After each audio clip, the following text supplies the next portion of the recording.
আজকে আমরা মাখিয়ে খেলাম।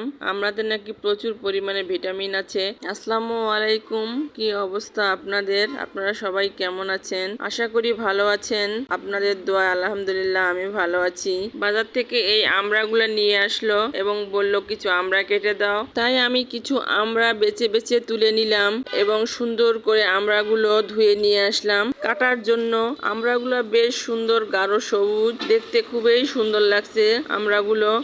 যাই হোক, আমড়াগুলো আমি এক এক করে সব ছিলিয়ে নিলাম এবং ছিলানোর পরে আবারও ধুয়ে নিলাম, কারণ ছিলানোর পরে আমড়ার গায়ে একটা পিছলা পিছলা ভাব আছে। তাই আমি আমড়াগুলো সুন্দর করে ধুয়ে নিলাম। তারপর আমড়াগুলো আমি ছোড়া দিয়ে সুন্দর করে কেটে নিচ্ছি, কিন্তু এভাবে কাটতে একটু কষ্ট হচ্ছে, কিন্তু এভাবে ছাড়া তো উপায় নেই। এর চেয়ে মনে হচ্ছে যারা আমড়া বিক্রি করে দোকানদার, তারাই ভালো কাটতে পারে। যাই হোক, আমড়াগুলো যেভাবে পারলাম ওভাবে কেটে নিলাম। তারপর আমড়ার মধ্যে লবণ দিলাম, সাদা লবণ হালকা দিলাম, তারপর বিট লবণ দিয়ে দিলাম, তারপর মরিচের গুঁড়া দিলাম।